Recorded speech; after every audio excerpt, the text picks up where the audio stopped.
Ryan Reichert. Ryan is an EA and a CFP and comes to us from San Diego, California. And again, please join me in congratulating Ryan, who recently passed the U.S. Tax Court exam for non-attorneys and will soon add USTCP to his credentials. Ryan is widely known as one of the top tax minds in the country. Say that three times quickly. He is definitely one of the fastest rising stars when it comes to teaching in our industry. I've had the pleasure of attending Ryan's classes both online and in person, and we were very fortunate to have Ryan present at our October 2025 conference. Ryan will be presenting a special mini-series of 4 webinars in May and June, this being the first, and we're thrilled to welcome him to the NYSSEA webinar series. Ryan, the floor is yours. Awesome. Let me get that presentation going. Here we are. So, welcome everybody. I appreciate all of the kind words about the exam. It was the worst thing I've ever done in my entire life, and I'm glad to finally have my results back. So just a wild experience. And I also do want to, mention that Jim was just the one time that I got to meet him in person, just an amazing guy, one of the nicest people I've ever met. And so, um, you know, definitely my thoughts are out to his family and the whole chapter out there. I know that you guys got to spend a lot of time with him. So in this session today, we are going to be talking about rentals. And we're going to kind of do a little hodgepodge here of a bunch of different smaller topics, but kind of the overarching thing that we're going to be looking at in this session is the vacation home limitations. Now, you'll notice that, this is me, we've already talked about me enough. You're going to notice that in your book that got sent to you, it should be available in the chat. There's about 24, 25 pages on this content. And the very first thing that shows up on page 1 in your book is this kind of rental flow chart that walks you through, depending on the circumstance and the items that are met, how do I report this rental on my tax return? Is it going to be something where I'm putting it on Schedule E and it's just subject to the normal passive loss limitations? Is it going to be subject to hobby loss rules or vacation home limitations? Is it going to be eligible for the $25,000 offset for taxpayers with MAGI under 150,000? So this chart will get you through all of that. And the way that I've structured out this course is that we're kind of going to go in the order of the boxes on the flow chart. So that way, when you're working through in your practice and you're thinking to yourself, okay, I'm going through the flow chart, but I don't really understand what this box means. For instance, box 1 talks about property used exclusively for rental use with a greater than 12-month rental period or sold after the rental period. And you're thinking to yourself, what the heck does that mean? You can go to item 1 in the book and you'll find it and through the table of contents as well. So that's kind of the way that the course is structured. So one of the biggest things, again, that we want to avoid when we're talking about rental properties is what we like to call the vacation home limitations, which are going to be discussed in depth in the latter part of this class. And so everything that we're kind of leading through is how do we avoid the vacation home limitations? How do we allocate if we are subject to them?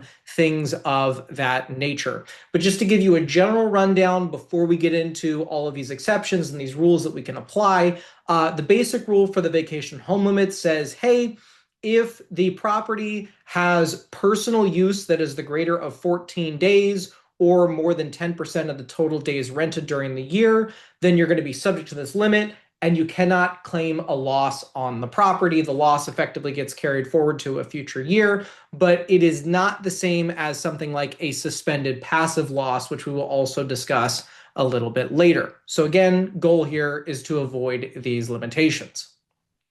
So our first kind of way to work around the vacation home limits is when we talk about a conversion to rental use. It's not uncommon for people to decide to convert their residence into a rental property midway through the year. In fact, I would say that most things that we do don't happen on Jan 1 or on December 31 of a given year. Everything kind of happens in this gray area in the middle. And this can be cause for concern, right? Because if I'm going to, live in my house from January through March of a given year, and then I'm going to rent it out for April through December of that year, you might look at that and say, well, that means that you use the property personally for more than the greater of 14 days or 10% of the total days rented. But there's this exception when we convert the property to personal or to rental use, which says, hey, if when you convert the property to rental use, it is a rental for a period of 12 months or more, then the vacation home limits do not apply to that property, and you just end up reporting it like a normal rental on the return. And this 12-month period that you've got to have it as a rental for, if you sell the property within that 12-month period, then you don't have to meet the 12 months. You're treated as though you met it because you sold the property during that period. So this would be something similar to, I live in my house from January through March, and then in April and May, I rent the property out and then I sell it. For April and May, even though it wasn't a 12-month period, because we sold it to cut that 2 months of rental time off, we're not subject to the vacation home limits. It's just going to be reported like a normal rental on the return on Schedule E. So we've got a couple of examples here just to kind of illustrate the point. Tommy transferred, used his home as his principal residence from Jan 1 through June 30th. On July 1, he rents the property out for a 2-year period. How is this going to be reported on his return? Well, again, here, because the rental period is going to be for 12 months or more, in this case for 2 years, the vacation home limits are not going to apply, and it's just going to be reported as a normal rental on Schedule E. The thing to consider here, though, is that you're not going to get a deduction for expenses incurred in the first half of the year where you had personal use. And so you're still going to have to do some allocation on Schedule E, whether that's by reducing the inputs that you put in for the property or by, typing in a percentage for the allocated amounts, whatever your software will allow you to do. Okay, next up. We've got Sarah Seller on January 31st. She moved out of her condo, which was her residence for 3 years. On February 1st, she offered it at a fair rental price, but she was unable to rent the property out until April. On September 15th, she sold the condo, and the question is, how is the rental use going to be reported on the return? So again, Sarah's use is more than the greater of 14 days or 10% of the number of rented days, but because she rented the property out and then sold it, she's not required to hold for that entire 12-month period. So you're just going to report it like a normal rental on Schedule E.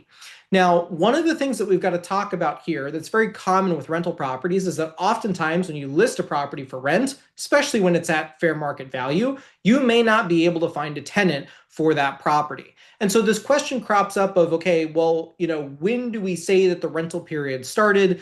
In this case, it would be on February 1 when it was offered for rent at fair market value.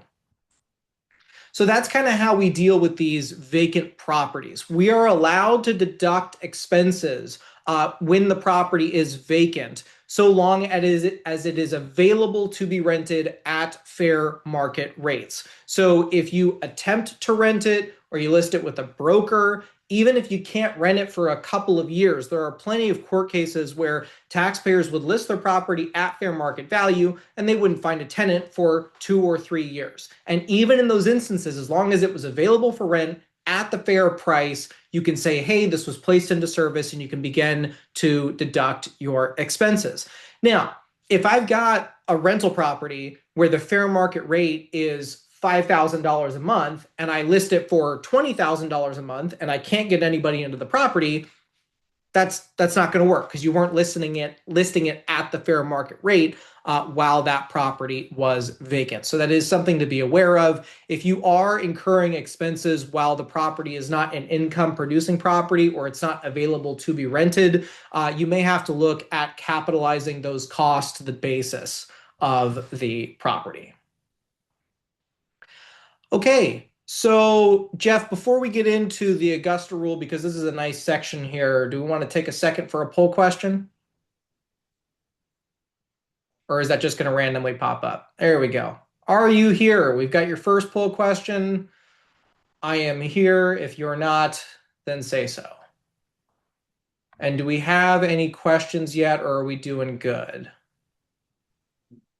Nothing yet, Ryan. Thank you. Nothing yet. Okay, everybody's asleep still. That's fine. I'll survive. Alrighty. So the Augusta rule is by far and away one of the most talked about provisions in the Internal Revenue Code. Anytime that you look at Instagram or TikTok or YouTube or any social media platform, everybody is talking about this loophole that exists for the Augusta rule. So in order to kind of like understand and break down everything as it is, we need to go walk through what the actual rule gives us. So the Augusta rule says, hey, if you've got a dwelling unit that is used as your residence, whether that's your primary home or a second home or another property that you reside in, if you rent that property for less than 15 days for the year, then you do not have to report any of the income on your return. It's completely excluded from income, and you do not get a deduction for the expenses incurred during that time period. So if you had utility costs or you had costs to get the property rented, those things would not be deductible, but you also don't have to report any of the income that you got on your return. So in our first example here, again, this is the basic side of it. We'll get into the more advanced side of it in just a minute. We've got Carlos, condo owner. The owner of the condo, or he owns a condo in downtown San Diego. He rents that condo for 7 days during the All-Star game, and he gets $7,000 in rent. So we want to know, how is that going to be reported on his personal return? Well, here, because he only rented the property for 7 days, that's less than 15 days. And so he does not have to include any of that income on his return. He will get a deduction only for the interest and the property taxes. And if there's a casualty loss, he may be able to claim that as well. But he won't get a deduction for utilities, the cost to find that tenant, management fees, anything like that. Now, sometimes what will happen here is they might receive the payment through Venmo or something like that. Or a company might be paying to, rent his house during this All-Star game if they're throwing some sort of company retreat or something like that. And in those instances, Carlos is going to get a 1099. It might be a 1099 miscellaneous showing rents, or he might get a 1099K if it was through Venmo and he had a ton of other transactions on his return. So this is one of the most common questions that I get asked is, hey, how do you handle the proper reporting of this? For a 1099 miscellaneous that shows the amount as rents, I would put it on Schedule E as income, so it allows the IRS to do the matching, and I would tag an other expense as 280A, vacation home, not sorry, it would be 280A Augusta rule, or 280A less than 15 days. And then you would just wipe out all of that income on the return. If you get a 1099K, you probably also had some other transactions that went through that processing platform, because the reporting threshold is $20,000 or 200 transactions. And so if that is the case, then you would just go on to Schedule 1, and up in the top part of Schedule 1, you have your line for basically erroneous 1099Ks that were issued where the amounts should not be taxable. And that just allows the IRS to basically match up, hey, here's the 1099K, and here's where they reported it on their return, but it's not included in the calculation for income that appears on the return. All right, so now we get into the strategy that we hear on TikTok and social media and Instagram and all that fun stuff. So under this concept, we're basically going to take the Augusta rule and we're going to supercharge it. This only works if the entity is a C corporation, an S corporation, or a partnership. Okay. A sole proprietor cannot do the Augusta loophole because you can't have yourself pay yourself rent and have it be deductible on the return. So you've got to have some other entity that is separate from you. Again, C corporation, S corporation, or partnership. And so the concept here is that that entity, that business, pays the shareholder or the owner rent for the use of the owner's or the shareholder's personal residence. And as long as it's at the fair market value and it's an ordinary and necessary expense for the business, then the business gets a deduction for it. And when the shareholder or the owner of the business, who also owns the residence, receives the money, it is tax-free because they rented it to their entity for less than 15 days during the year. So this would look something like Bill is a shareholder of the business Inc. Let's call it an S corporation. The business rents Bill's home for 10 days during the year at $500 a day, which would be a deduction of $5,000. And so the S corporation would report the $5,000 deduction on its return, which would in turn give him $5,000 less of income coming out on his K1. And then the income he receives, that $5,000, that would just be tax-free. Now, the correct way to do this would be to have Bill's S corporation issue him a 1099 miscellaneous for the $5,000 of rents, because business entities are required to issue information returns, even if it's not ultimately taxable to the recipient. So again, I strongly encourage that if you want to do this strategy, that you just go all the way with it, you do it correctly, and you actually issue the 1099 miscellaneous out to the shareholder, because that's really what is occurring in that instance. Okay. Now, people were talking about this online for a long time, and I was getting really frustrated because I said, I think that people are pushing this farther than they should. And this became really evident to me when I reviewed a return from a mid-sized CPA firm, and the client comes into me and they give me their S corporation return and their individual income tax return. And I look on their S corporation return and I see this, $15,000 of rent expense. So I asked the client, hey, what is that amount? You told me that you were just working from home all the time. And the client said, oh, I don't know. Let me give you the video that preparer sent me. And so I watched the video, and the preparer said, hey, yeah, this is your S Corp return. This $15,000 of rent is a strategy that we do where we just take a deduction on your S Corp return and it's excluded from income on your personal return. And I was like, you're just making this up? Where's the business purpose? How is that ordinary and necessary? These are the things that you need to show when you're trying to apply this rule. And so in 2023, we had an excellent court case. It is cited in your book, so you can go ahead and take a look at it. But it basically stressed, hey, yeah, the business needs to make sure that the amount paid to the shareholder is ordinary and necessary. In this particular court case, you had an S corporation that had 3 shareholders.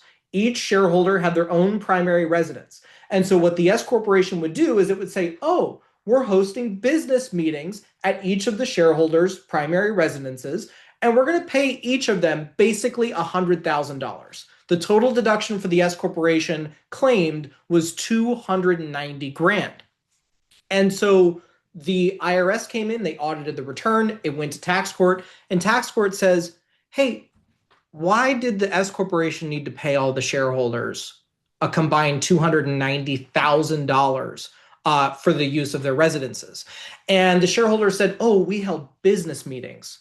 They were 10 days at each shareholder's property. And so the court said, show me the receipts. Was there anybody else in the home? Were you using the entire property? Did you document anything about the meetings? And they had no information. They had absolutely nothing.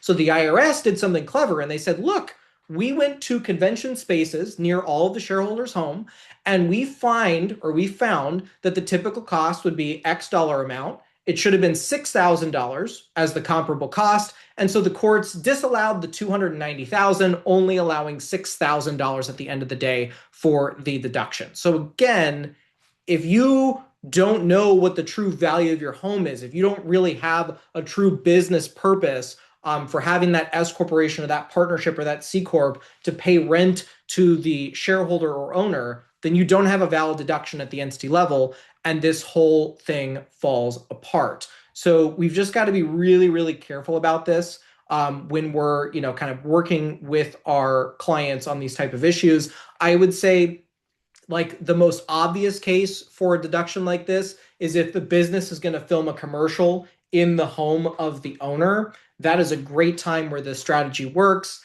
It can't be something where, oh, well, the owner is working from home, only 10 days out of the year. It just gets a little bit sketchy. You want to definitely have some kind of a formal lease agreement, and you want to show what a comparable place would be that you could go and show what the cost of that is.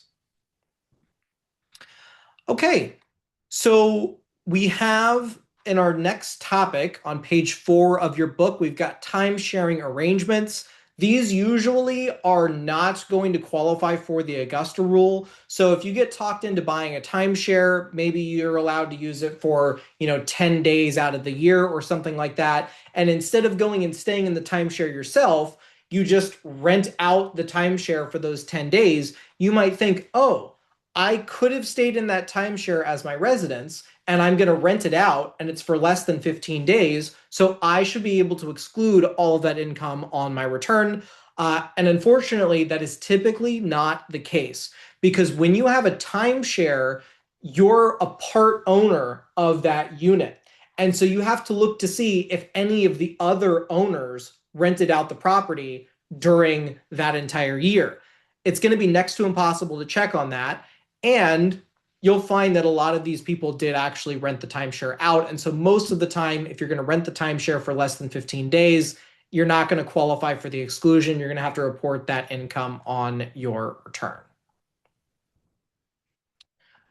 Okay. So in our example here, we've got Tommy, timeshare owner. He was allowed 1 week of the condo for the use during the year. He rents that during Mardi Gras for $8,000. How much does he have to include? Well, he's not going to qualify for the less than 15 days exclusion because the other owners also probably rented it out at different times during the year. And so he's going to have to report all 8,000 of the income, and he'll get to deduct his expenses on Schedule E. Okay, so multiple dwelling units. Oh, we've got a poll question here. Are you currently in New York State? I am not. And We Ryan, do have a couple of questions that have come in. Yes, great. Going back to Carlos condo owner, does Carlos have to reduce his property taxes and interest by the portion covering the rental? Okay, so let me go back to that real quick here. Was Carlos condo owner E? Let me see here.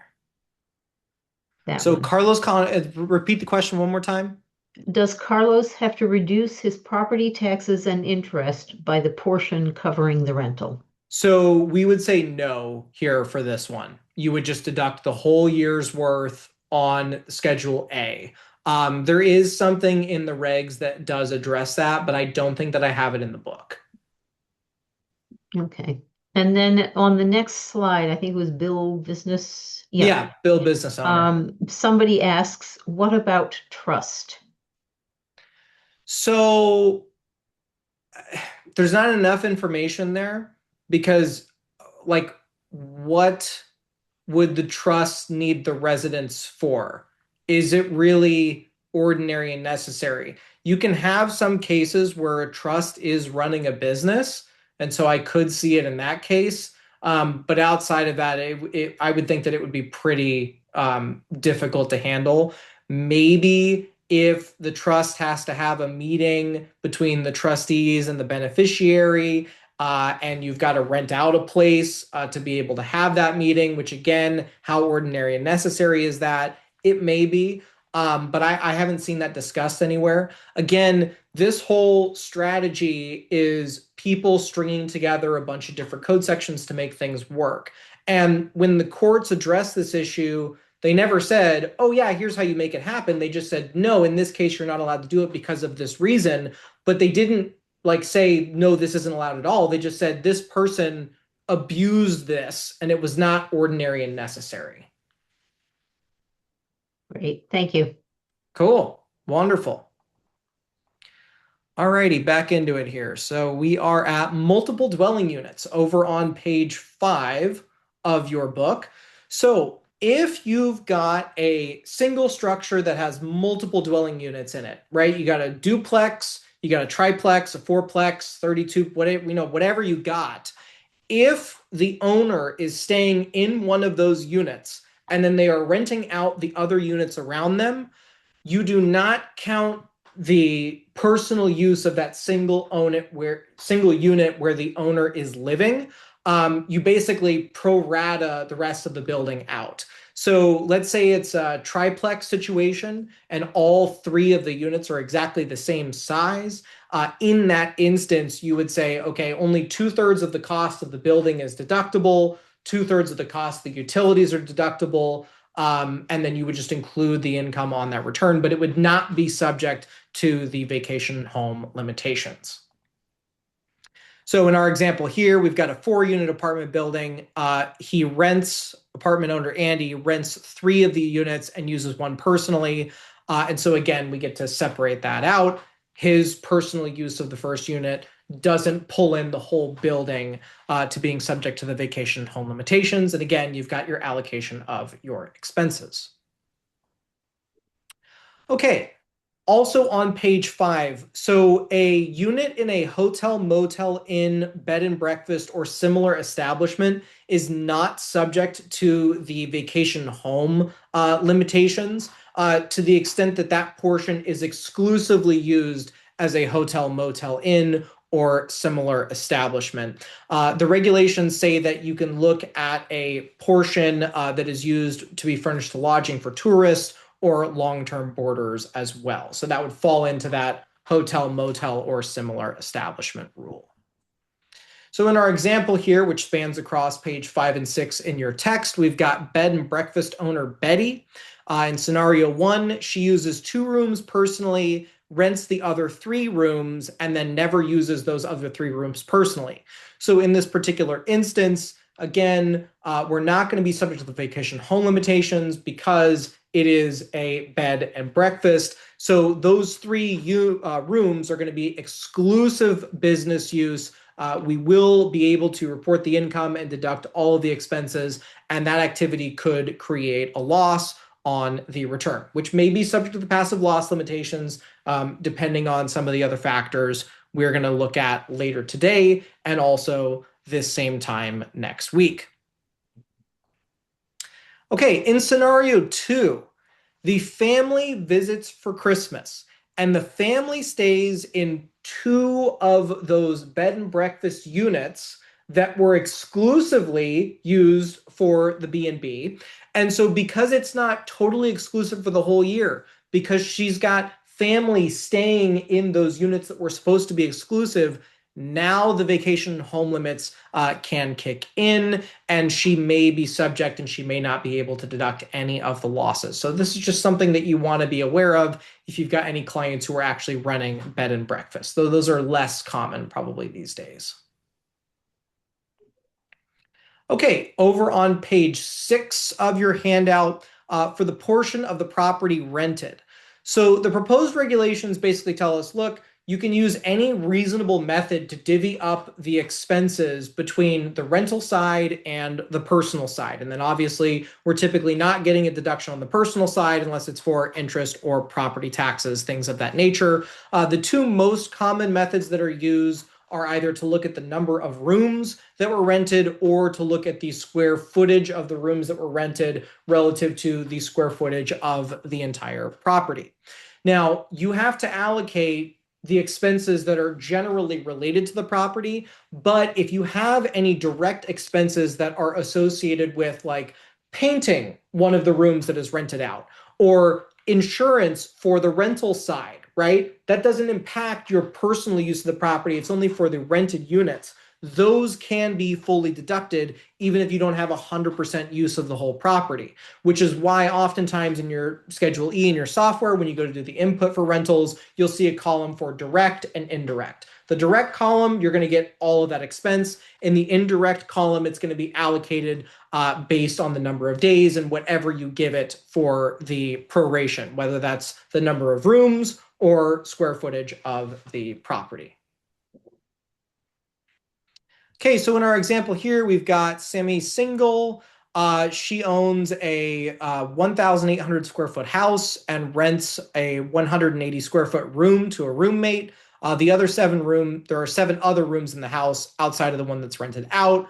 So what portion of the mortgage interest is going to be deductible on Schedule E? Well, in this case, under method 1, only 1/8 would be deducted on Schedule E because we're looking at 1 out of 8 total rooms, which is a totally reasonable way that you're allowed to do this. The proposed regs say that that's fine.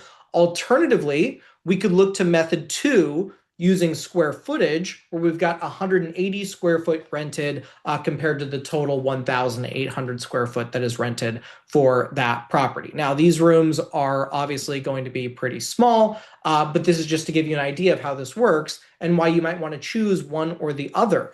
In some instances, it might be better to load more of the expenses onto Schedule E. And if that is the case, then you'd want to go with method 1 by looking at the rooms, because you'll have a larger percentage that is going to be deducted over there. But if you're subject to the vacation home limitations, you might find that it's better to allocate more of the expenses onto Schedule A, because that is not subject to this limitation and they could still get a deduction. We'll show you an example of how you calculate that here in just a minute. Okay, so over on page 7 in your handout for item 6B, this is property rented some days and then used personally for others. So in the last example, we had rooms that were rented out and rooms we used personal. Here we're looking at the number of days the property was used personally versus the number of days it was actually rented out. So if you've got even one personal use day during the year, while you may not be subject to the vacation home limitations, you are still required to only deduct the proportionate share of the expenses for that rental. And so our rental use portion of the expenses is going to be the total expenses times the days rented over the days used. And that days used, the denominator there in that fraction, that can be different depending on the circumstance, because the IRS says to do it one way and the courts say to do it a different way. And so we can choose and still have a reasonable interpretation. Okay, so we've got part-time Polly. In our example here, she rented a vacation home 30 days during the year and used the property herself for 20 days during the year. So in this instance, she would absolutely be subject to the vacation home limitations. And we want to know what portion of the expenses are rental expenses. So if we use the IRS method, they say, look, that denominator, that days used, is the combination of the days that you actually had it rented and the days that you actually stayed in the property. And they do not count vacant days in that case. So we would have 30 rental days over the 50 total days of use, which would mean that 60% of the expenses would go to Schedule E, and the other 40% that were interest and property taxes would go over to Schedule A. Now, the tax court rule for our denominator, for our days used calculation, they say, no. We're going to use the total number of days during the year as the days used part of the calculation. And so while you'll find that in many instances, this is going to make less expenses deductible on Schedule E and more deductible on Schedule A, if the property is subject to the vacation home limitations, this might provide you with a better outcome on the return because you're getting larger interest and property tax deductions on Schedule A as a result. So if we use the tax court's method where Polly had rented the vacation home out for 30 days and then used it personally for 20 days, we would take the 30 days that the property was rented divided by 365 days, which would give us 8% for our rental use side. So the interest and property taxes, 8% of those would go on Schedule E, and then the other 92% would end up on Schedule A and potentially be fully deductible. Okay, I thought I had an example of that here in the book, but I think we're going to get to those. Yes, we'll get to those in just a little bit. So one of the things that you have to recognize here is that we are trying to, in many instances, avoid having too many personal days, because the more personal days that we have, the easier it'll be for us to cross the line into those vacation home limitations, which might cause those losses on Schedule E to not be deductible. And so one of the things that we can look at to reduce the number of personal use days is to look at what we like to call repair and maintenance days. These are allowed under the regulations. So this is where the taxpayer spends a normal workday either cleaning the property or painting it or repairing it or maintaining that property. If it is the case that they spend a full normal workday doing one of those items, that is not counted as a personal use day, even if you bring your entire family with you. So we just get to disregard those repair and maintenance days from the exclusion. They are not personal use days, nor are they rental use days. So in our first example here, we've got Handyman Harry, who owns a lake cabin in the mountains. He's got 3 days that he goes out there in May to repair winter damage. And then he has 3 days in September where he goes out to repair more tenant damage and then to prep the cabin for the winter. His wife and his kids go with him when he goes out to do this work. Harry always starts his work at 6 a.m. and ends it by 2 p.m. And then he plays with his kids after he's done doing all that work. So the question is, are those 6 days treated as personal days or rental days? Well, because he spent a full workday on each of those days, working on the cabin, repairing the cabin, maintaining it, getting it ready for the winter, getting it ready to be rented, those are all counted as repair days. And so none of that time is going to be treated as personal use, even though he gets to spend the entire afternoon with his family hanging out at the cabin. And so this can be a really great option if you have clients that, have a cabin in, some snowy area and they like to go out there and ski. If you think that they might have more than 14 days of personal use or more than 10% of the total days rented as personal use, you might want to see if you can get them to do repair and maintenance on the property. Okay, days spent traveling to the property are counted as repair days if the primary purpose of the trip is for repair and maintenance. So in our example here with Lucy and Ricky, they've got a cottage that they rented to others during the summer. Then they come out on Thursday in the evening and they don't do any work. Ricky then spends the normal workday on Friday and Saturday repairing the property, maintaining the property, doing things like that. Lucy hangs out, she helps a little bit, but mostly relaxes. And then on Saturday evening, they've completed the work. And then on Sunday before noon, they leave the cabin. So on Sunday, they don't do any work at all, or the cottage. And the question here is, how many of these days are personal days and how many of them are rental days? So let's look at the 2 full days that they were actually there doing stuff. So Friday and Saturday, a full day of work was done by the taxpayer. And so because more than half of the days were spent on repair and maintenance, that makes the travel on either end of the trip also treated as a repair day. So Thursday evening is a repair day, Friday, Saturday are repair days, and Sunday morning is also a repair day. They are all disregarded. You don't have anything here that counts towards their personal use of the property. Okay, in our next example here, we've got Harry and Sally. And in this scenario 1, they arrived at their rental cottage on Sunday. They didn't do any work. Sally worked Monday through Wednesday. On Thursday, they both played, nobody did any work. And then on Friday, they left the property. So in this instance, we want to know how many days are going to be personal days versus how many days are going to be rental days. So in this particular instance, we're going to look at the full days that they were there first. So they were there the full day on Monday, Tuesday, Wednesday, and Thursday. So Monday, Tuesday, Wednesday were all work days, and Thursday was a play day. So we still have more than half of the days as repair and maintenance days, which means the primary purpose of the trip was for repair and maintenance. That makes the travel day on either side of the trip also treated as a repair day. So Sunday is going to count as repair, and Friday will count as repair days. But that leaves us with Thursday. So Thursday, they just played. They didn't do any work. So Thursday would be the only personal day in this trip that you would have to count for the vacation home limits or for the purpose of having to allocate expenditures between your rental side and your personal use of that property. I do see, oh, yep. Okay, there we go. We've got a poll question coming up. Are you still with us? I sure hope so. I know we have some questions coming in, so. Yeah, we have a, a couple of related questions. Okay. How can how can it be proved that the cabin owners or whoever worked full time? And a So related question would be, do you recommend keeping like a logbook of activities?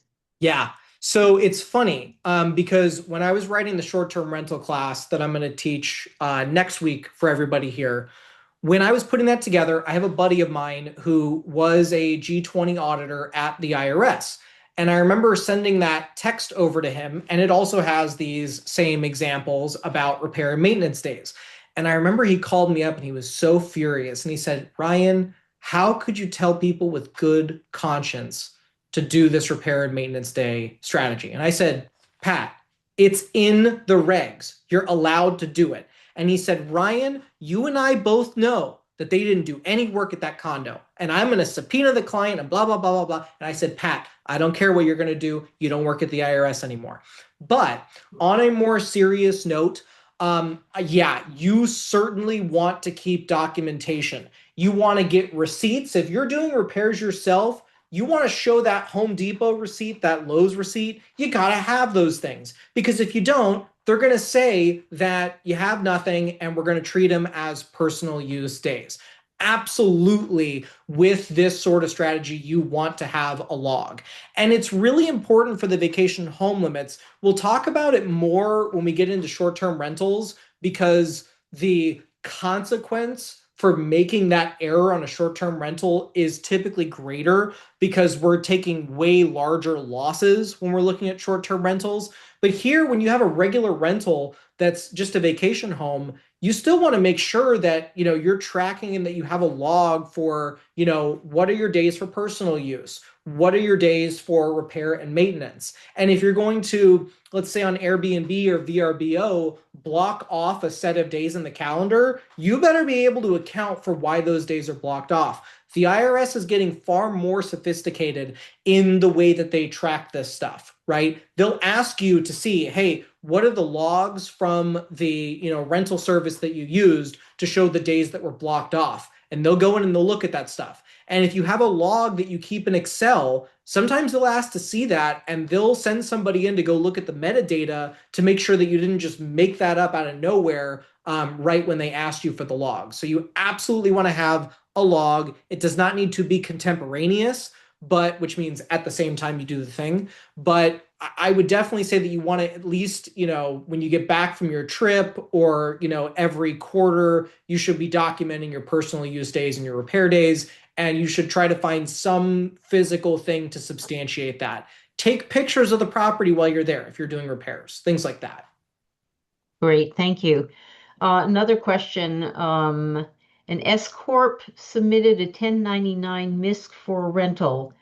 How does the shareholder report that part? Okay, so this goes back to our discussion about the Augusta rule, I would assume. And I would assume that the S corporation paid the shareholder for rent and it was for less than 15 days for that shareholder. So when the S corporation issues the 1099 miscellaneous, if that is the case, you would put that on Schedule E as income, and then you'd back it out in the other expense category with the title, 280A, less than 15 days exclusion or something like that. Now, If the S corporation is paying for more than 15 days, now you're going to have a problem. It's something that we'll discuss at the end of the day as far as like what expenses are allowed to be deducted in that scenario. There's probably a better way to do the reporting, but based on the question, I don't know which scenario it is. Thank you. No problem. All right. Is that it? Cool. Let's keep going here. So for Harry and Sally in scenario 2, right? In the last scenario, remember they had a travel day and a travel day. They were there for 4 full days. And it was, I think, the Thursday that they played. And so we still had a majority of the days as being repair days, which means that the travel days were treated as repair days as well.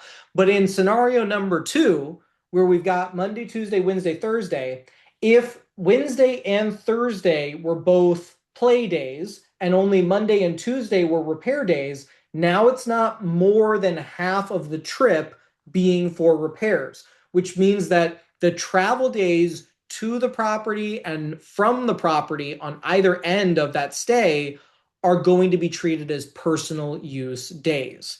And so here in this instance, while Monday and Tuesday are still repair days, because those are the days they actually did the full day of work, the day before, which would be Sunday, and then Wednesday, Thursday, and Friday would all be personal use days.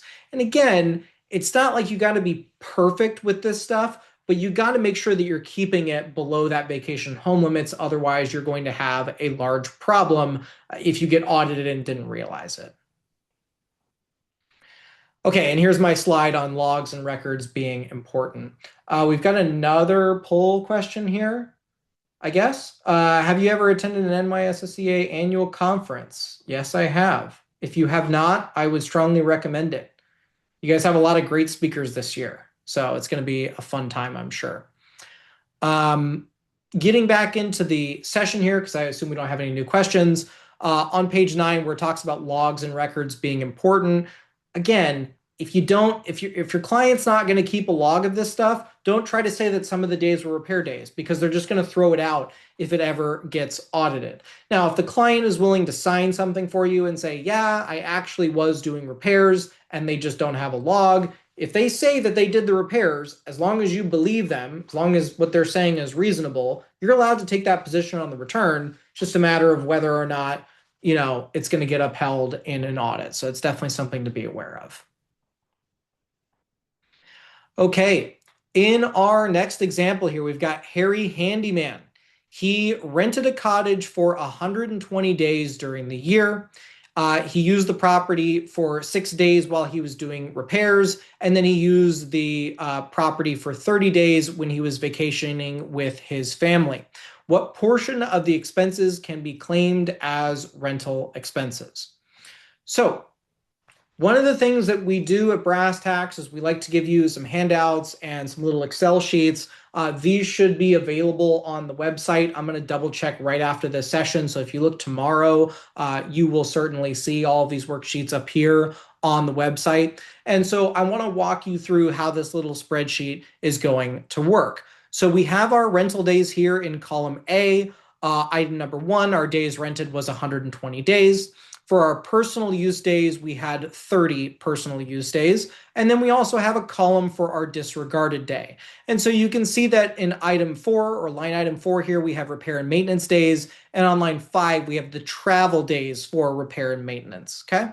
So in this particular example, we don't say that there's any travel days. We're going to assume they were all repair and maintenance. So that's 6 showing up down here.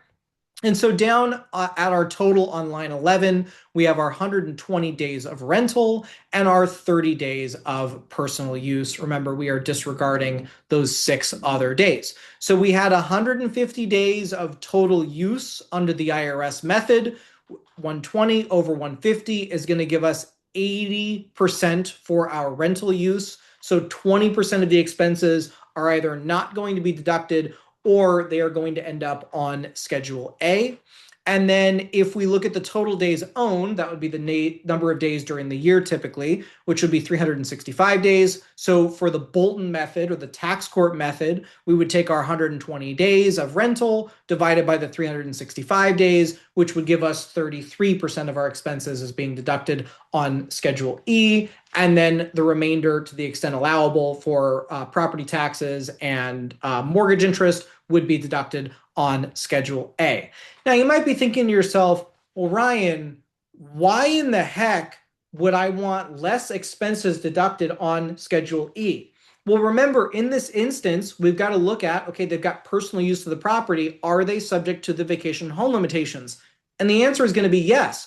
So remember, for vacation home limits, and we'll show you these in just a second here, it's the greater of more than 14 days during the year or 10% of the total days rented. Well, the greater of those two amounts, because 10% of 120 is going to be 12 days, the greater of those amounts is 14 days. They stayed in it for 30. So the property is going to be subject to the vacation home limitation on Schedule E. And so even if we can get more expenses over to Schedule E, it doesn't mean that we're actually going to get to deduct them or get a current year tax benefit. So a couple of other things before I show you that calculation and why you actually have to think about this when you're doing these returns. Tax court has determined that a day for these calculations is a calendar day. So from, 12 a.m. to 12 p.m. or whatever it comes at. Yeah, no, that would be 12 p.m. to 12 a.m. And so it's not a 24-hour hotel day. But the IRS and their proposed regulations say, hey, a day is a 24-hour period in which the tenant actually starts staying in that property. But these are proposed regulations, so you are not required to follow them. So you kind of get to choose either method. Okay, relaxing Ralphie arrived at the vacation home on Saturday afternoon. He departed the following Saturday morning. We want to know how many days of use is that going to be? Well, if we look at the tax court method, that would be 8 total days because we would count the Saturday on both ends.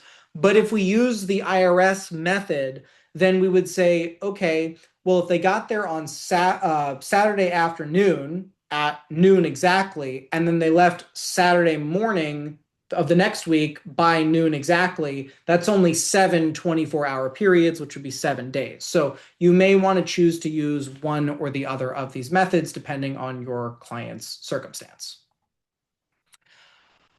Okie doke. So over on page 11 of your book, let me make sure I'm following all this stuff along.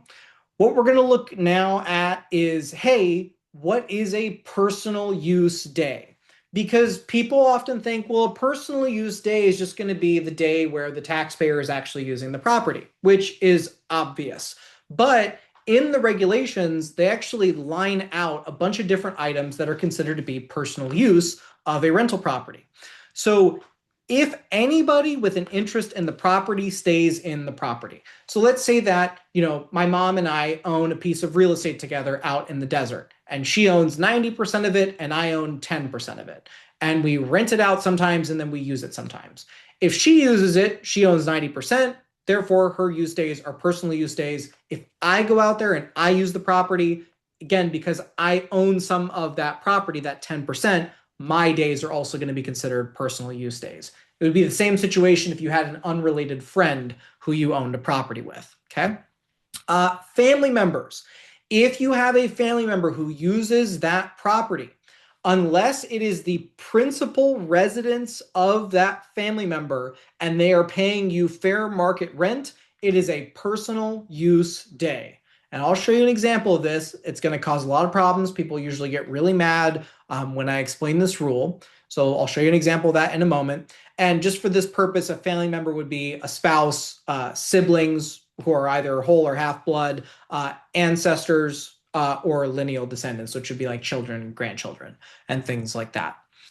Anyone using the housing unit in exchange or in an exchange agreement. So these days we have lots of like house exchange platforms where I can say, hey, I'm going to let somebody on the exchange use my house for a period of time. I'll get some credits and then I can use those credits to stay at somebody else's property on the exchange. That would be considered a personal use day.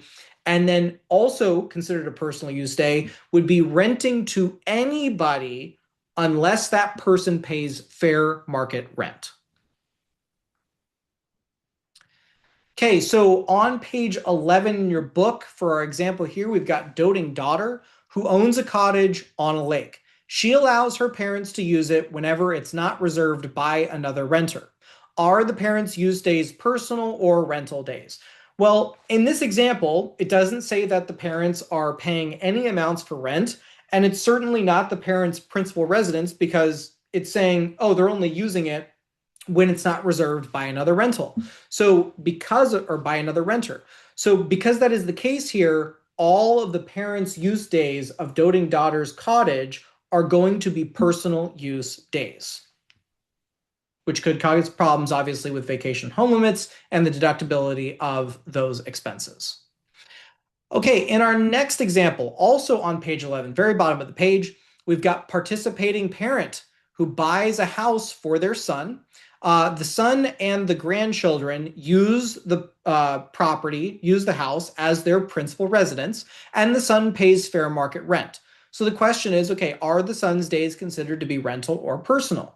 Well, because the son is a family member, they must have the property be both their principal residence and they must pay fair market rent. And in this case, both of those things are met. And so for that reason, all of those days will be considered rental days and not personal use days. Okay, but that is in stark contrast to our next example. So in the next example, we have pushover parent who buys a house for their daughter.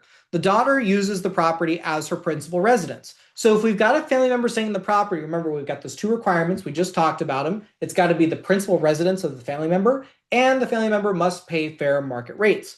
But the daughter does not pay fair market rates. She pays rent when she can, which ends up being about half of the fair market rates.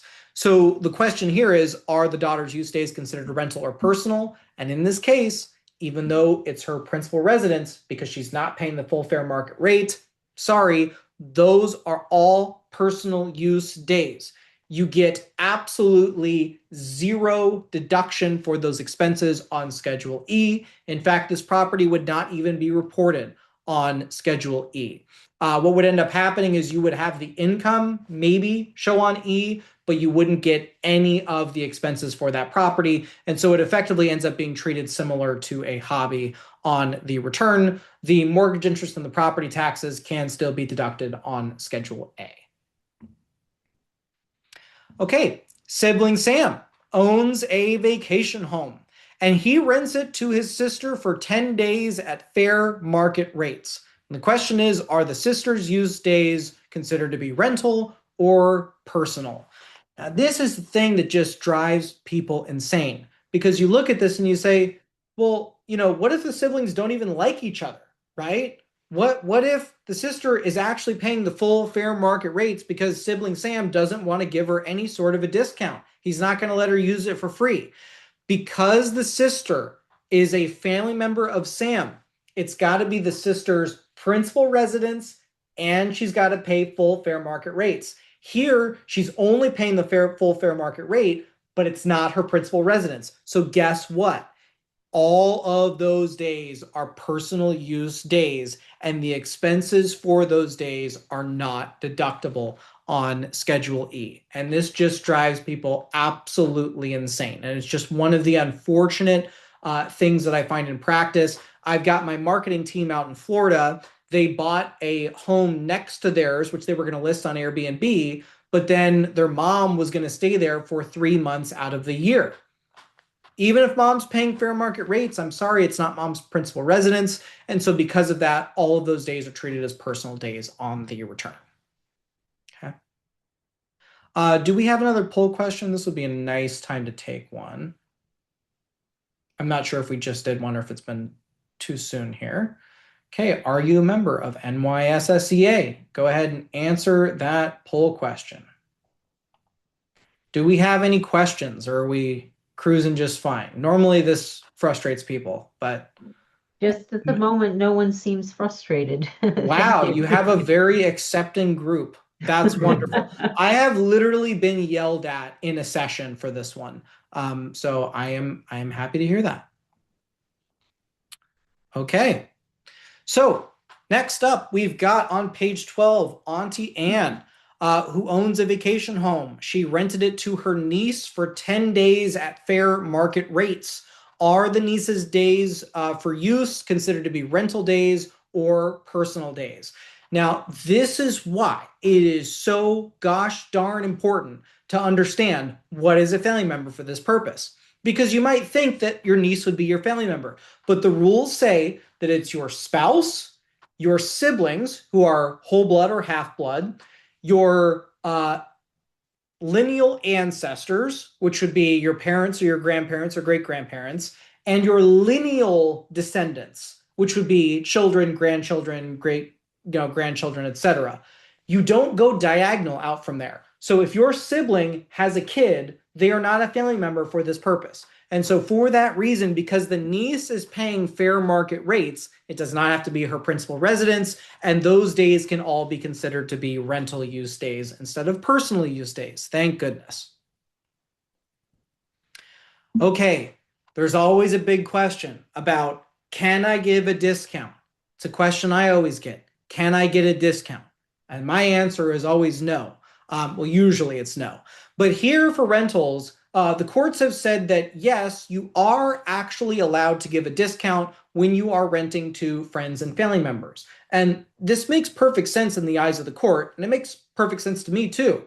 Because if I have a friend or a family member and I'm going to rent to them, it's likely that they're going to take better care of that property than some random person I've never met who booked my, condo or my vacation home on the internet. The friend or family member is just going to care more.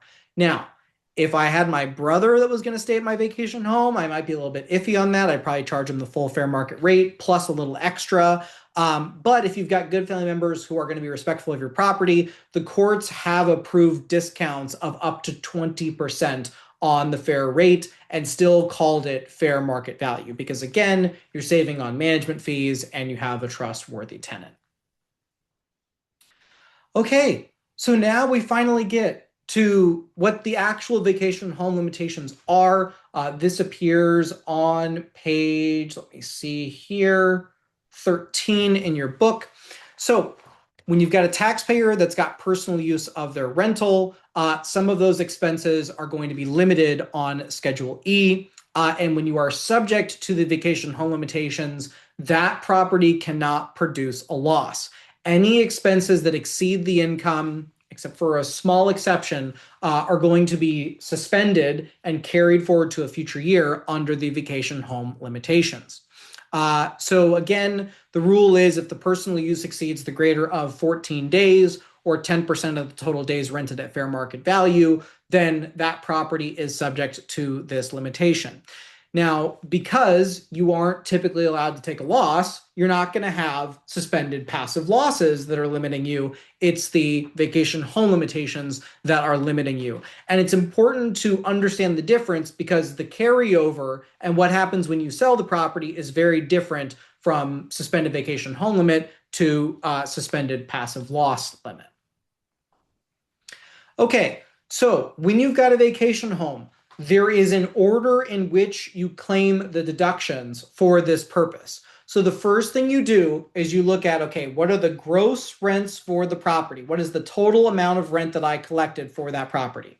From there, you are allowed to deduct your tenant acquisition costs. So if you have advertising and marketing or you have realtor fees, those are deducted first.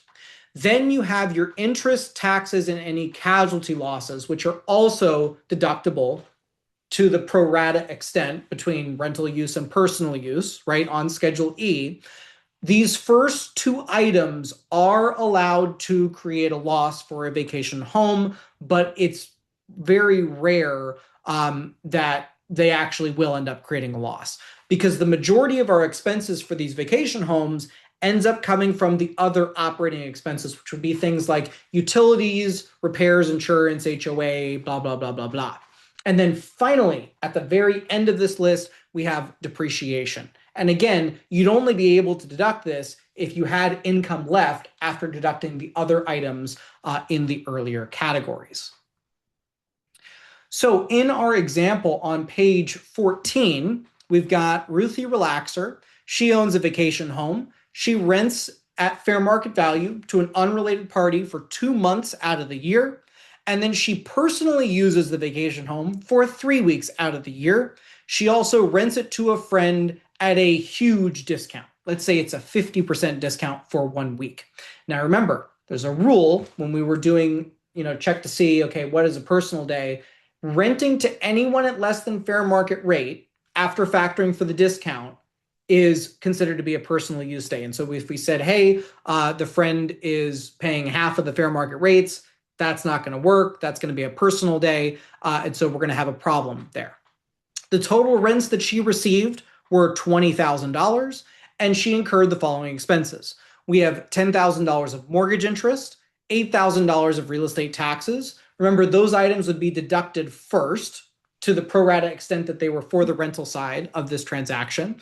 Then we would have $6,000 in repairs and $3,000 in utilities. That's in our third category. And then finally, we have $12,000 of depreciation. So let's see how this is going to play out.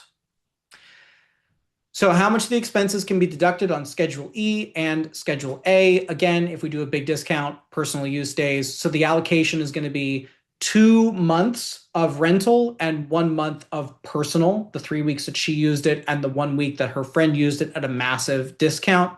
The software is usually going to do the allocation based on the days, which is the IRS method. Okay.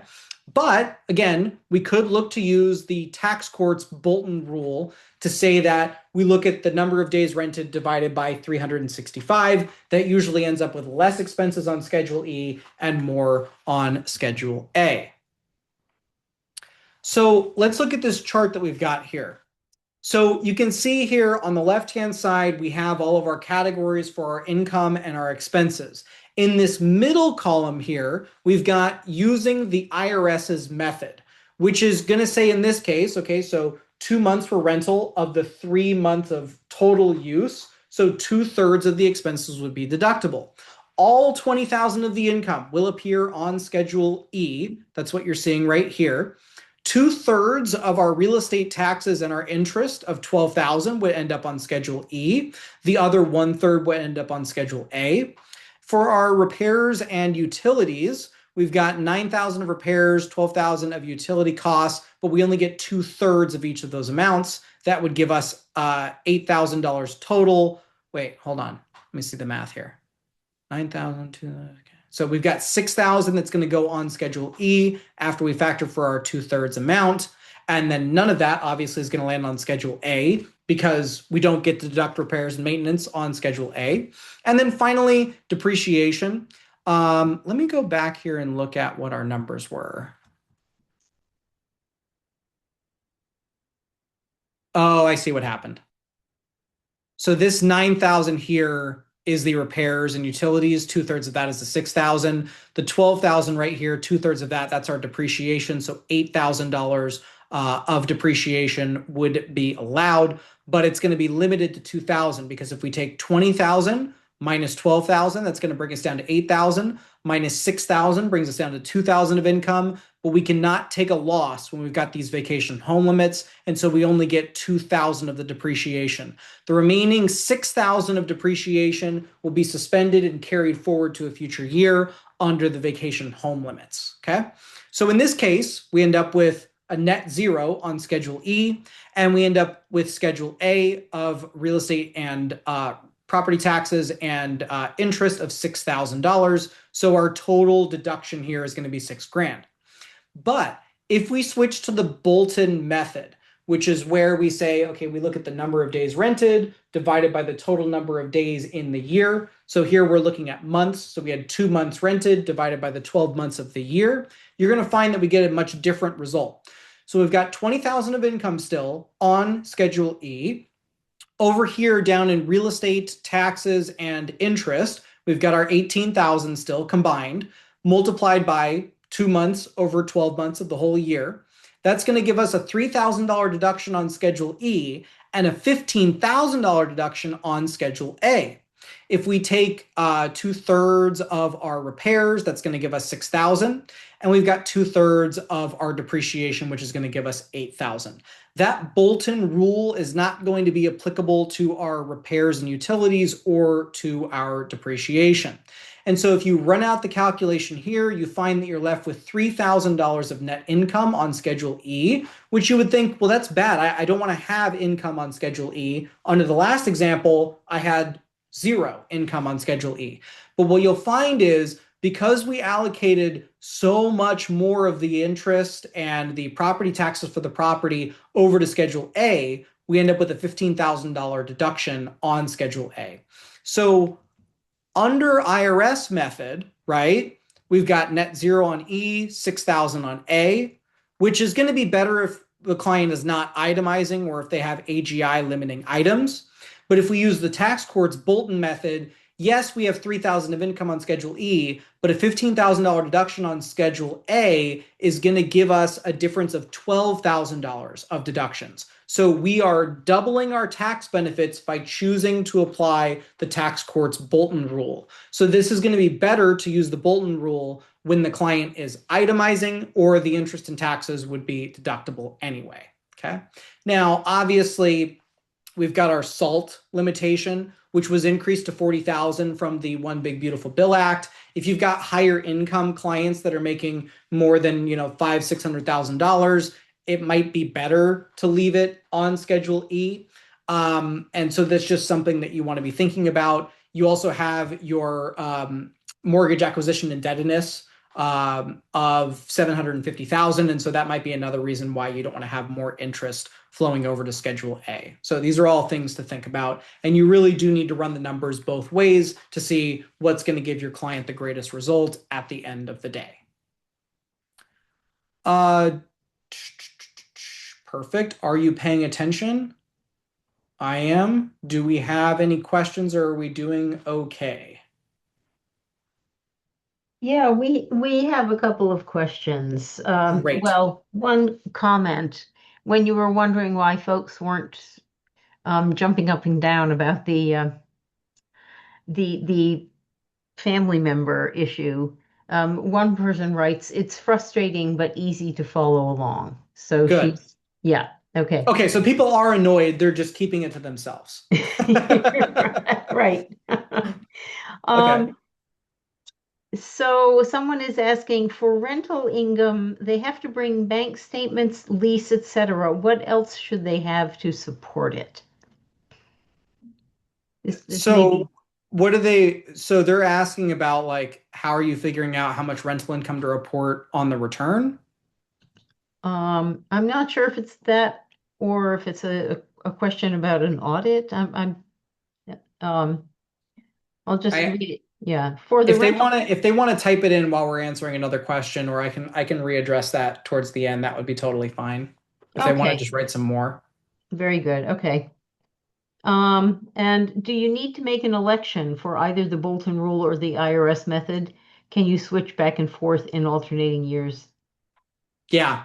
So you can prepare a return and say that the position is absolutely reasonable using either method, and you absolutely are allowed to switch back and forth. There is no election statement that you're making because you're simply taking a position on the return. Both have substantial authority. So it's not a problem. There's nothing special you have to attach. And yes, you can absolutely switch back and forth year to year, depending on, what is going to give you the better ultimate result. Great, thank you. Cool. All righty. So what time are we done at? Are we doing okay? I think so. We go till Yeah, we're scheduled until 8:30, but we only need, what, 100 minutes to Yeah, fulfill. cool. Great. Okay, so over on page 15 of your book, this is the carryover of the vacation home limitation. And this is really important. So in our last example, where we applied, let's say we applied the IRS method. And so we ended up with some disallowed depreciation. that depreciation was disallowed not under the passive loss limitations, but instead under the vacation home limitations. And so the difference here is that when you have suspended losses under the vacation home limitations, they can only offset income from that specific property in future years. So you could have lots of other rental properties that produce loads of income. But if it's subject to, or one of those properties is subject to the vacation home limits, you're not going to be able to free them up. And that's one of the big problems here. So you have to hope that in future years, you'll be showing more income so you can apply those suspended vacation home losses against that income.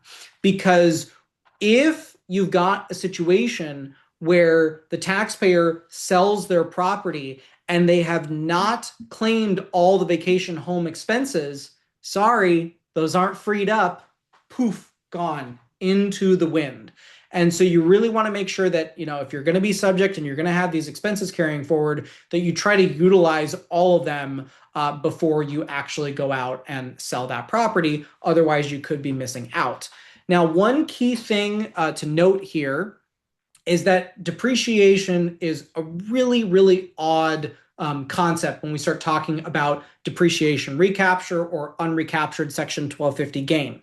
So this discussion doesn't go too deep in your book, but I am going to talk about it here because, how many times do we have clients where they don't claim depreciation on a rental property? Happens all the time when they're doing their tax return on their own through TurboTax. And so oftentimes what happens is the client will come into us, will notice they weren't claiming depreciation, and we'll say, hey, depreciation is not optional. You must do it. If it is allowed or allowable, you must be applying that on the return. And so oftentimes we'll do a Form 3115 to catch up all of that old missed depreciation. And it's important to do because when we go to sell that rental, even if we didn't claim it originally, we're required to recapture it when we sell that property. Any depreciation allowed or allowable will be recaptured or subject to that Section 1250 gain. Now, when you have depreciation that was suspended because of the vacation home limits, if it's carrying over into future years and you sell the property because of the vacation home limitations, that depreciation was not technically allowed or allowable. And so you need to make sure that in your software, when you sell that property, that you're not recapturing depreciation that they did not get because of the vacation home limits. So just be super, super careful with that. The software doesn't typically there's no form that you track these vacation home limitations under. Some software, I use Lacert. I know that we do get a worksheet or a statement when we have vacation home limits coming into play.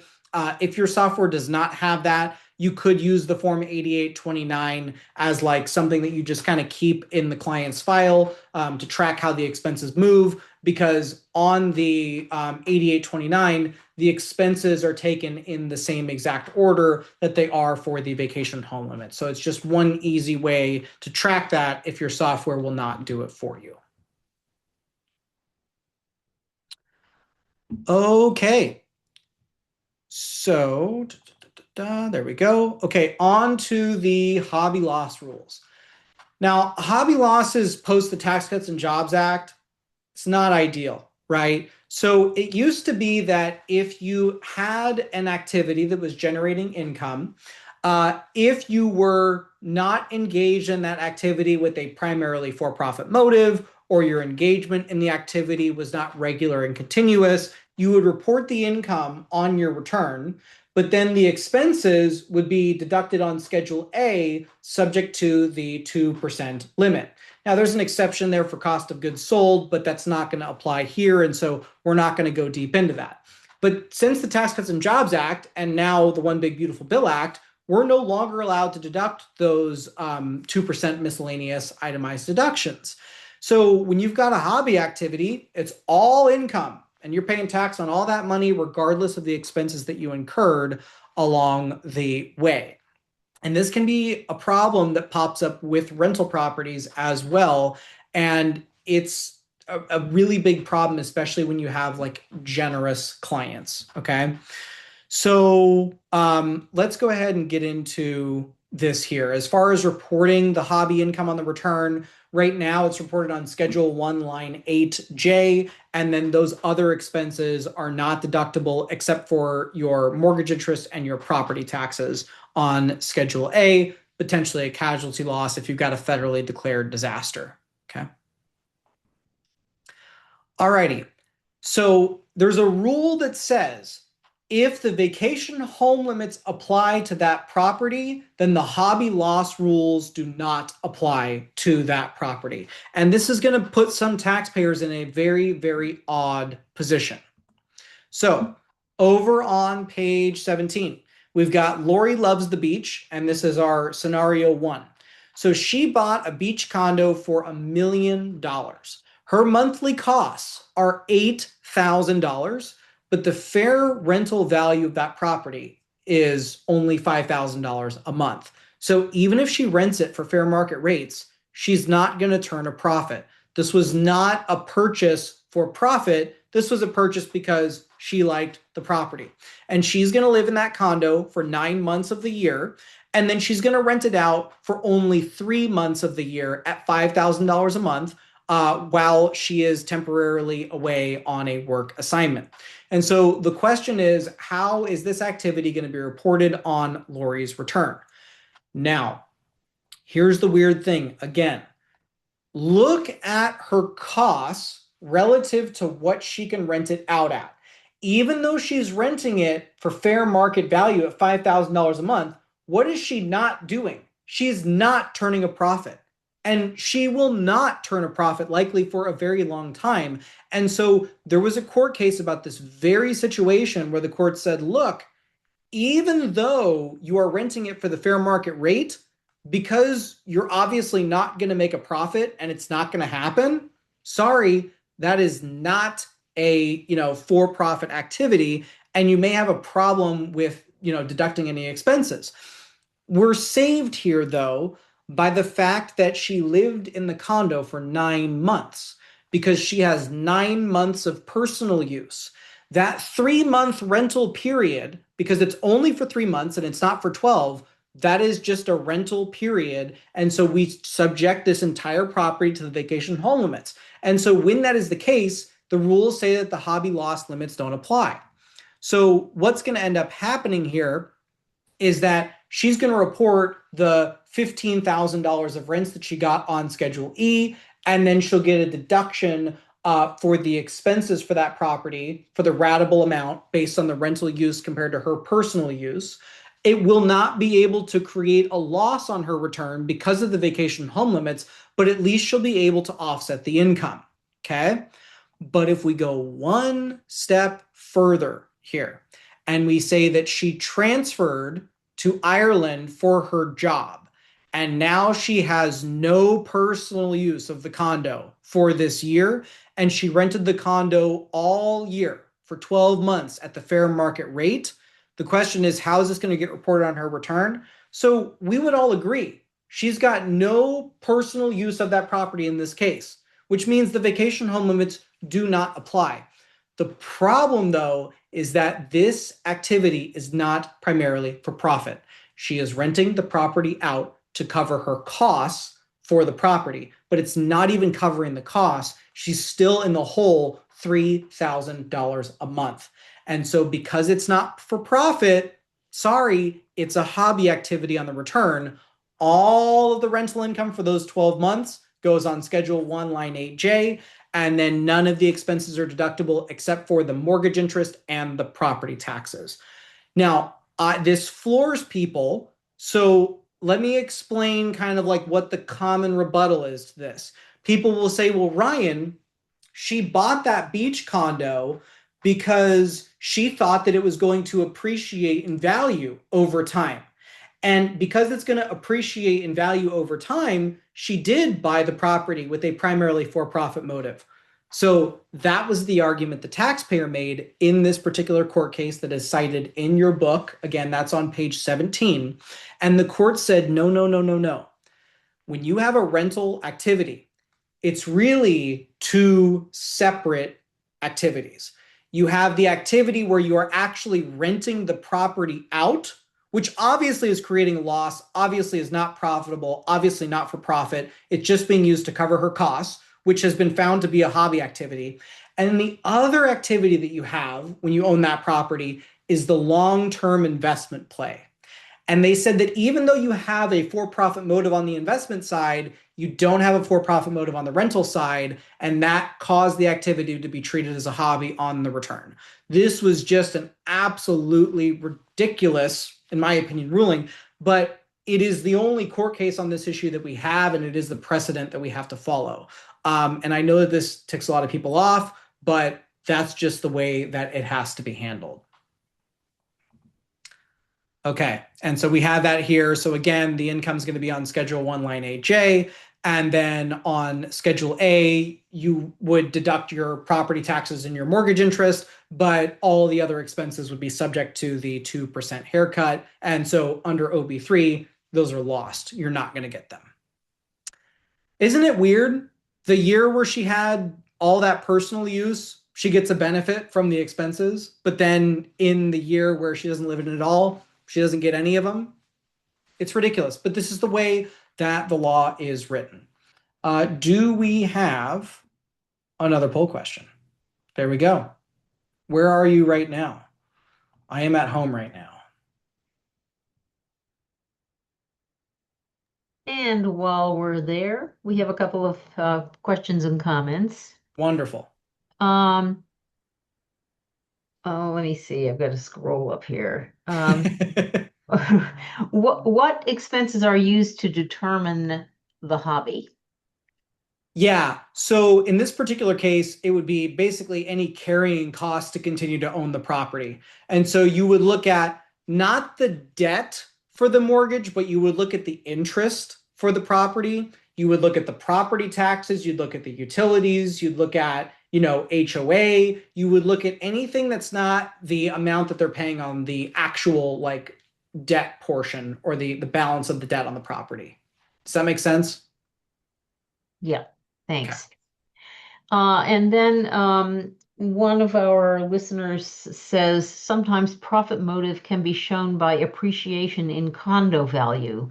I have successfully argued on audit that a similar situation was not a hobby.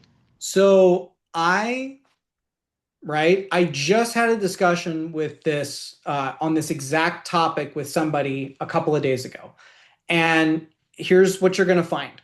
There are lots of revenue agents out there, and they don't all know all of the rules. And I'm not going to take away from you that you had an experience where a revenue agent didn't understand this principle. And I completely get your argument. I think it's a totally reasonable argument, and that's why the courts heard it, right? But the courts ultimately said that in this instance, your long-term appreciation for the property is not the same as the actual rental activity. So while you had success working with a revenue agent in that one instance, that's not precedent.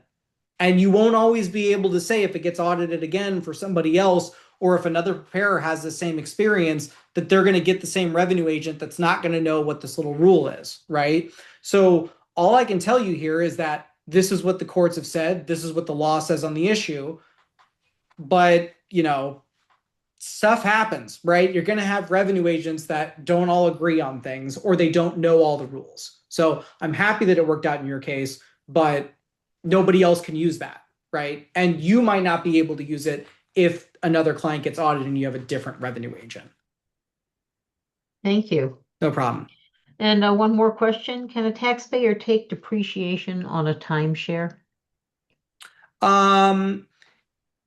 So for the timeshare, if they own a portion of it, you would have to go in and calculate, what is their cost basis based on what they have to pay into the property.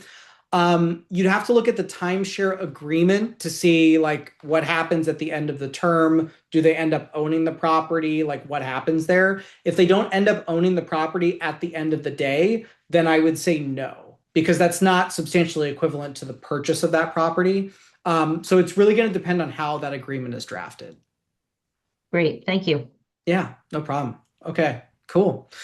So, yeah, I get the revenue agent thing. Stuff happens all the time, but that's what the law says. So over on page 17 and 18 for profit motive, don't forget that you get to look at all the facts and circumstances. But again, the courts say, hey, we're splitting these two activities up when we're looking at a rental property. Your profit must be the dominant and primary objective. And remember that the IRS has their little safe harbor rule where they say, look, if you had a profit for 3 of the last 5 years, we will presume that it is a primarily for profit motive. Okay, one of the other things that you got to think about when you are dealing with rental real estate on the return is the at-risk limitations.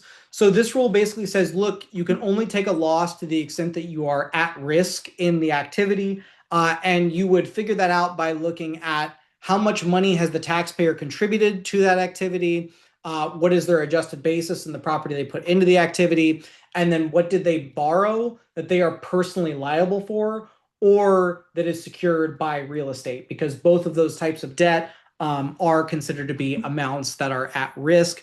We don't really need to go too deep into this here, but I do want to point out that it's something that might limit losses on a rental property. Okay, over on page 18 and 19.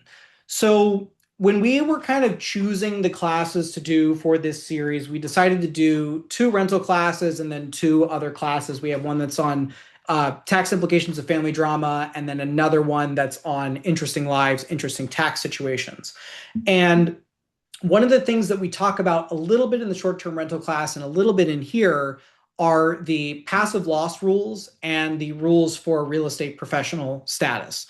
So let's say that you've got a rental activity, you've made it all the way through, you're not subject to the vacation home limitations, and you've got a loss on your Schedule E. Obviously, from there, the passive loss rules are going to kind of come into play. Now, there are a couple of different ways that you can get around those passive loss rules for a rental property. One is if you have active participation in that piece of property, meaning you either set the rental rates, you arrange for repairs, you collect the rents, you review tenant applications. Those are all active participation items. And so as long as you do one of those things, you own at least 10% of the property, and your modified adjusted gross income is at or under 150,000, you might be able to redesignate some of those rental losses to be non-passive on the return. But for higher income clients, that's not really going to work. So one of the popular workarounds outside of short-term rentals, which we'll talk about next week, is the real estate professional status. Okay. So in order to be considered to be a real estate professional, you got to show that more than half of your personal services, more than half of the time that you spent working during the year, is in what they call a real property trade or business that you materially participate in. And if you're like, let's say you've got somebody who is an employee of a real estate brokerage house, that could be a real property trade or business. But if that person is an employee and they don't own at least 5% of that business, then they're not treated as though they materially participated in that business, and those hours would count against you. So something to be aware of for real estate professionals. So in addition to that, more than half of your time working is in real property trades or businesses, you also have this second requirement, which is that you've got to spend more than 750 hours during the year on real property trades or businesses, again, where the taxpayer materially participates. Okay. So what is a real property trade or business? Well, the nice thing is that, actually leasing a property or operating a rental is considered to be a real property trade or business. But anybody who operates in development or construction or reconstruction acquisition, all of these items would be considered real property trades or businesses. Okay. So as long as you're hitting this real estate professional status, what you can do is you can unlock the ability to treat those rental losses as non-passive on the return. But you've still got to materially participate in your rental activities. And so for this purpose, we've got 7 tests that the IRS gives us that we can look at. We are going to delve, again, really deep into these next week, but just to give you kind of a gloss overview here, the first test is that you spend more than 500 hours on the activity for the year. Now, if you've just got one rental property, that's going to be pretty hard to do. But if you're a real estate professional, you're allowed to group all of your rentals as a single activity for this purpose. And so if you've got 5, 6, 7 rentals, it becomes a lot easier to meet that 500-hour test. But that's not the only one we have access to. If a taxpayer does substantially all of the participation for that activity for the year, then they are considered to materially participate. And so this could be an instance where you got a taxpayer, they own one rental property, and they do the cleaning, the maintenance on the property, the repairs on the property. If they do all of that work on their own and they have no property manager, then they could be considered to materially participate under the second test. So if they're a real estate professional and they meet that second test, then those losses from that rental obviously could be non-passive, could offset their other forms of income. The third test, which is the test that we go really deep into next week, is that you do more than 100 hours and more time than anybody else on that activity. Again, we'll dive deep on that next week. The fourth is a significant participation activity. This does not apply to long-term rental properties. It might apply to short-term. Usually this fourth test is used for business activities and things like that, and not for rentals. The fifth is that you materially participated in 5 or any 5 of the last 10 tax years.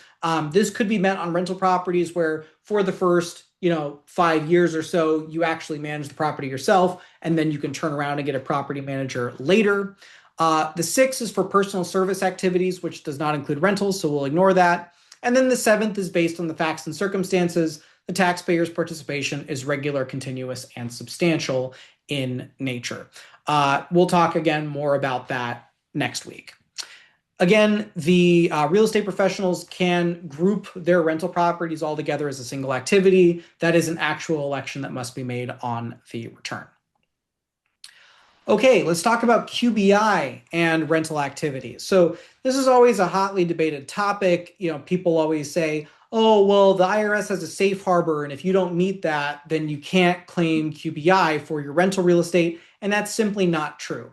The safe harbor, whenever the IRS gives us a safe harbor, if we meet the requirements of the safe harbor, all it means is that they won't question that item on the return once we've proved that we've met those items. It's the same thing for QBI. Yeah, if you meet all the requirements for the safe harbor for QBI, which is keeping a log of your hours, spending a certain amount, not having a property manager, not having triple net leases, yada, yada, yada, then yeah, that's great. But most people aren't going to do all of that work because they don't need to. The only requirement to claim QBI on an activity is that you need to show that it is a trade or business. And the 2 requirements there are that you have a primarily for-profit motive for engaging that activity, which oftentimes you do with a rental property, and that you engage in that activity on a regular and continuous basis, which again, most people do. Now, I will say, if you've got a client who owns rental properties and they hire a property manager and that property manager does literally everything related to the property, no, you're probably not going to get QBI, because while it is for profit, their engagement in that activity is not regular and continuous. But if they don't have a property manager, or they have a property manager who only vets tenants and collects rent, but that the owner is responsible for, doing repairs and maintenance and things like that, then yeah, I would say that that could be a trade or business, and you could be eligible for QBI. Now, one of the things that you want to think about when you're looking at QBI, after we answer this wonderful poll question, how many extensions? Oh, I have between 1 and 20 extensions. Make sure you do that poll question. Before I take questions, I'm going to just finish this section here. So one of the things that you want to think about if your client has multiple rental properties that are eligible for QBI, you may want to think about aggregating those rentals together for QBI purposes, especially where you've got a rental property that's really old and a rental property that's really new. Because if the taxpayer is higher income, they might be phased out of their QBI deduction. And so in order to avoid the phase out preventing us from claiming the QBI deduction, we get to look at the amount of wages paid by the activity, which for a rental property is probably going to be zero.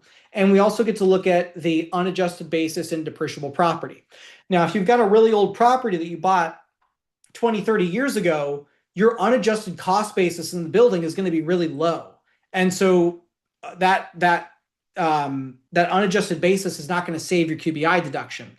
And the other problem is that that property is also usually going to be the one that shows the most amount of income because it's got the least amount of depreciation. Compared to your newer property where you paid a lot more for it, but because of that, you have a higher depreciation deduction and lower amounts of income. And so when you elect to aggregate those two rentals together, you get to benefit from the high unadjusted basis on the new property while benefiting from the actual net income that appears for the older rental property. So these are all things that you want to be thinking about when you're looking at QBI and rentals. Okay. So self-employment tax on rental activities. I hear people all the time talk about putting short-term rentals on Schedule C because they think that's the way that it needs to be done. That is usually wrong. We'll talk about why in next week's class. We have a huge section that talks about whether or not rentals are subject to self-employment tax. It has to do with, is the taxpayer providing substantial services for that rental? And we'll talk about what the bar is there. Let's see here. What else do we have? If you are renting your primary residence to your employer, you are not allowed to claim certain deductions, but you are still allowed to claim your mortgage interest, your property taxes, and your casualty losses. And so if you are, letting your employer use your home for one reason or another, you probably want to look at using an accountable reimbursement arrangement for that, where you provide the receipts for your home for that period of time to the employer, and they reimburse you for the exact dollar amount, because then you don't have to worry about deducting expenses. You just get that reimbursement from the employer tax free. That's what this slide on page 21 talks about. So remember here, we have a ton of different charts that we've got for you in this class on determining, hey, what does my rental use percentage look like when I use the IRS method versus the tax court's Bolton method? We've got a little calculator here that shows you, if you've got a home where you've got, the taxpayer staying in one room or a few different rooms and they're renting out other rooms. These are your two primary methods to see, hey, what's going to give you a better result? Do I look at it on a per room basis or on a square footage basis? And then we've got our big rental flow chart. Again, this is available on our website. So at this time, I would love to take some questions if we have any. I am not seeing any new questions. Thank you so much. Okay, just one more reminder. If you didn't look at the handout, I spent a lot of time on those. There's how many citations in this one? 72 citations in this particular text. Please go through and read it. It's a really good resource. The PowerPoint slides are just a summary of all the good stuff that's in the text. Hey, Ryan, I just wanted to mention one thing. This goes back to the when we were talking about the Augusta rule and getting, a 1099 maybe from a company where you're actually under the 14 days and putting it on Schedule E and backing it back out by deducting the expense under other expenses. I have to say, well, it wasn't exactly this situation, but in years past, I used to get a lot of 1099 miscellaneous for royalties for people who really needed to report it on Schedule C. So I used to put it on Schedule E so the IRS would be able to match it and then do exactly what you said, take it out as an expense. And sure enough, one day, one of my clients got an audit. What for? For his rental expenses. So it was, it was like a funny thing, and it was one of the easiest things to defend that I ever had in my life. But Yeah. Now, was that a situation where the client was getting royalties from like an oil and gas or a natural gas deal? No, this was actually most of these people were musicians, composers. So Oh, they yes. were, And they were yeah. the ones that wrote it. And so, yeah, it's subject to SE Hmm. tax.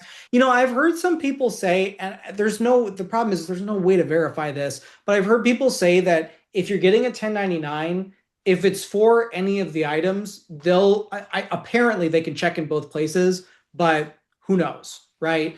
Yeah. And could we go with the option of I'm either just not going to include it or I'm just going to put it on Schedule C? Yeah, but you have letter problems either way. But that's Yeah, funny. They eventually tried to get you for the for the expenses. That's hilarious. exactly. And let's see, did we have another? Oh, we just have a comment. Great handout. Thank you. I All appreciate right. that. All right. Well, let's give it a last call for questions. Actually, I have a question, Ryan, because what you said in the last bit of your presentation about being able to show that there is material participation and being able to take those expenses off despite having an income that exceeds $150,000. Yeah. And I have a client that I recently took on in 2024, and my issue with that was they have a rental property outside of the state, and they do have a management company that collects. My client's argument is they've been doing this for years, and this is true. They've had the property for many, many, many years. They've been taking this huge loss off their tax return. And I was like, what? I'm like, how do we justify that your wife is spending that kind of time doing this work? It's Hmm. out of state, number one. You have a management company. And his argument is we've been doing this for years. It's been like this for over 10 years. My wife, even though we have a management company, my wife actually organized the help. She talks to the, people when they're there. She does the blah, blah, blah. And I'm going, how is she literally spending that kind of time being here? And the property is like in Ohio, someplace. And Yeah. I'm like, what is this? And I Well, told him, and I'm again, not so comfortable with this. my question would be, is either of them a real estate professional? If we just ignore the real estate, are they involved in real property trades or businesses? Okay, so they have two rental properties. Does that make them real Yeah. estate professionals? Well, but that's the question is not how many properties is it? The question is how much time do you spend? And so you put that in Exactly. front of them. I have in the class next week, I have due diligence papers that you can give to the client and say, you're gonna write in, just guess how many hours you spent, and you're gonna sign this and give it to me. And Thank this is you. what I'm gonna use to prepare the return. Yeah, and I've been so I'm like, look, I'm just letting you know that I don't agree with this position, and you're agreeing that, and I want you to make sure I send an email saying, look, this is my thing on this. As far as my Yeah. opinion is, this isn't, but if something happens, But I want you to again, know. the thing to say there is that even though you have a due diligence sheet where the client says, I did this, if it Hmm. seems unreasonable to you, you have to, you got to go through Yeah. the whole process, Yep. right? Yeah. So, Yeah. Thank you. So that was kind of a little very worrisome. Oh, like this yeah. is crazy. But again, it's been over 10 years of this huge loss.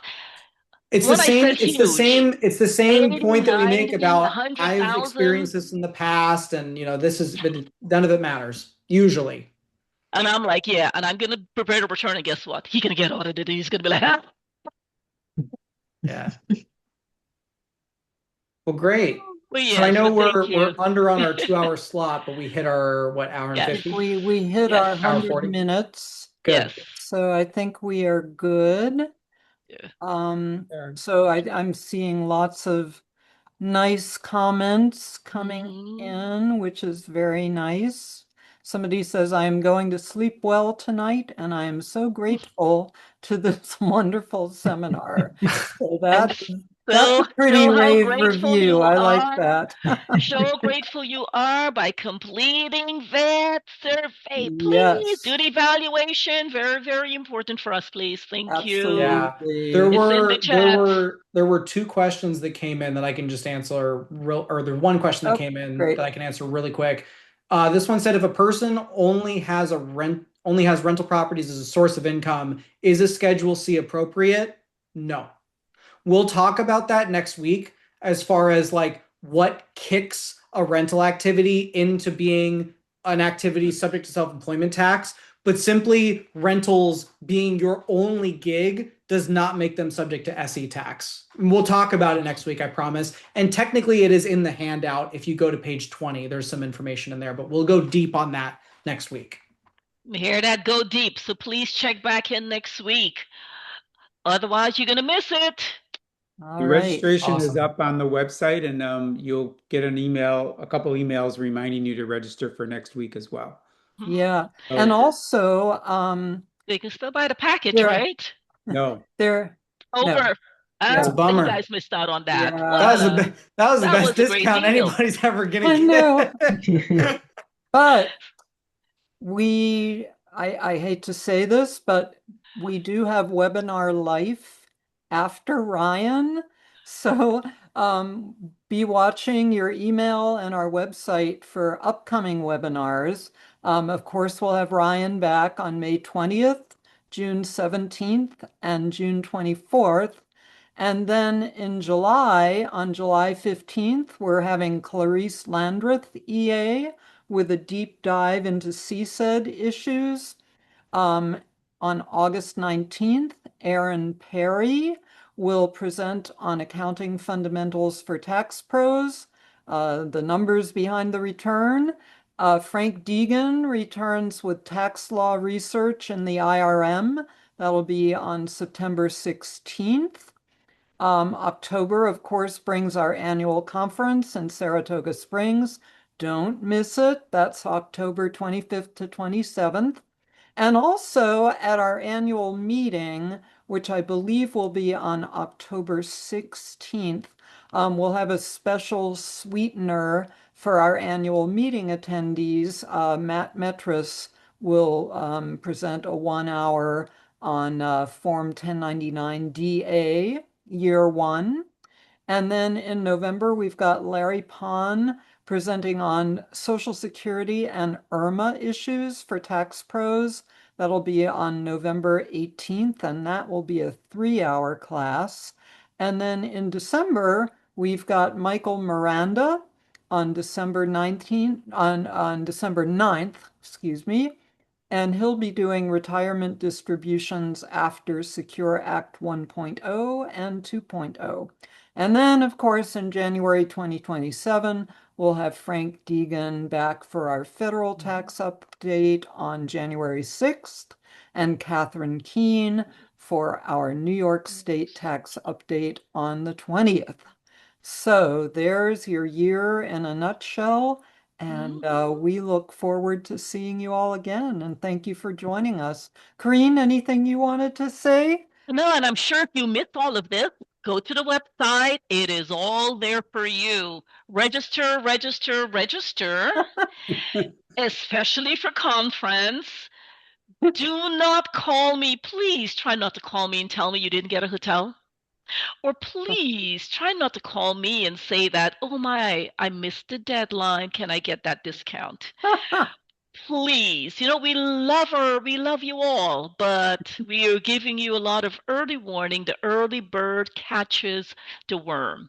So we look forward to seeing you again next week and have a wonderful evening, all of you. And Ryan, again, thank you so much for a beautiful and very informative presentation. It's And really Phyllis, I great. just love the orange you're wearing. Oh, thank you. Thank you. Thank Beautiful. you. My favorite color.